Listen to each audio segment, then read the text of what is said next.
Adakah kalian sudah makan sarapan? Adakah kalian tahu sarapan sangat penting kepada setiap orang seperti anda dan saya?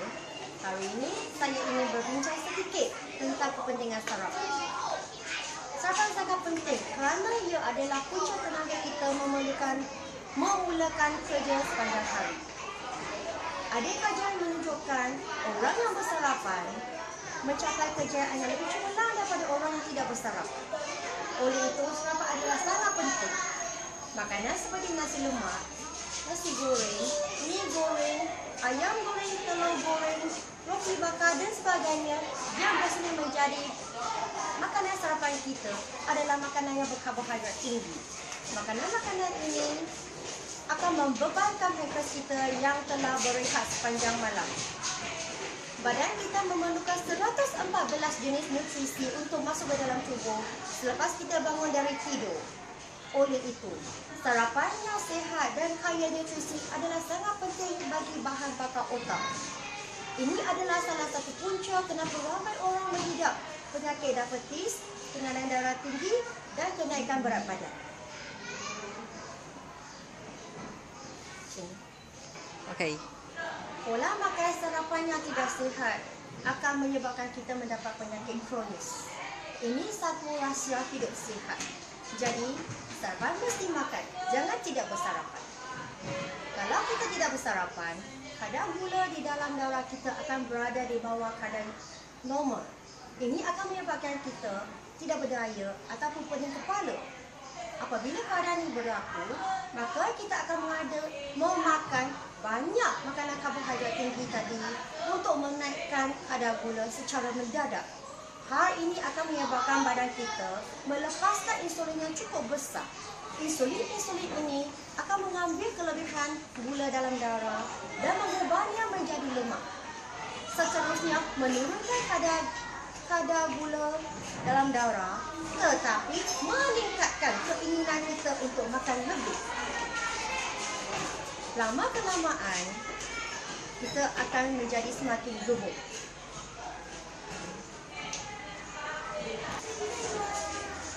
Jika keadaan ini berterusan, kemungkinan besar kita akan diserangi penyakit kardiovaskular dan obesiti akibat sindrom metabolik. Selain tabiat makan sarapan, kita juga perlu bersenam untuk menjaga kesihatan badan.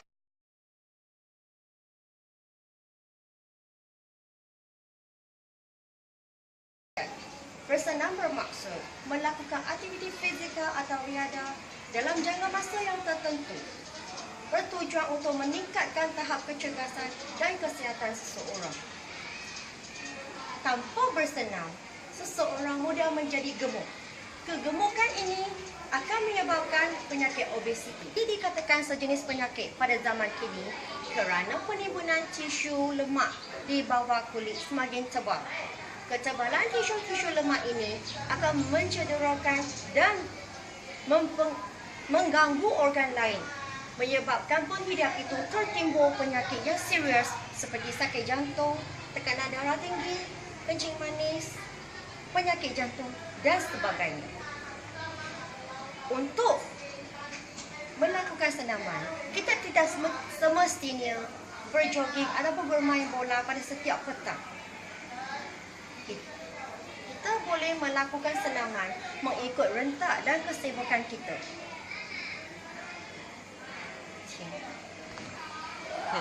Tahukah kalian, kita boleh melakukan senaman dengan dibahagikan kepada segmen-segmen kecil? Saya percaya ramai di antara kita agak berat melakukan senaman berterusan sepanjang 30 minit. Oleh itu, kita boleh menjadualkan senaman kita kepada segmen kecil. Contohnya, di pejabat, kita meluangkan 10 minit untuk berjalan di sekeliling pejabat ataupun melakukan aktiviti regangan. Apabila balik ke rumah, kita naik turun tangga selama 10 minit lagi. Dan apabila menonton televisyen, kita melakukan aktiviti angkat kaki selama 10 minit lagi. Masa 30 minit akan dikumpul sudah memadai untuk jadual bersenam untuk satu hari.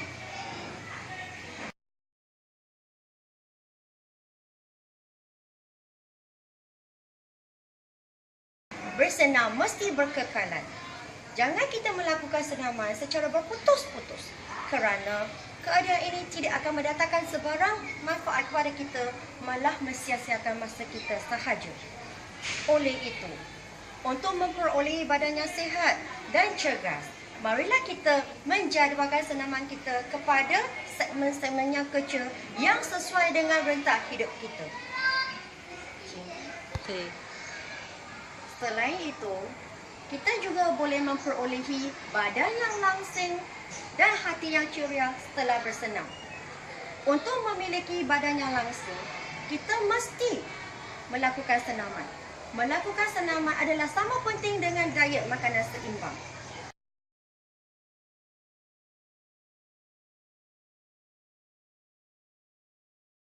Tanpa salah satu amalan ini, keberatan badan kita tidak akan dikurangkan.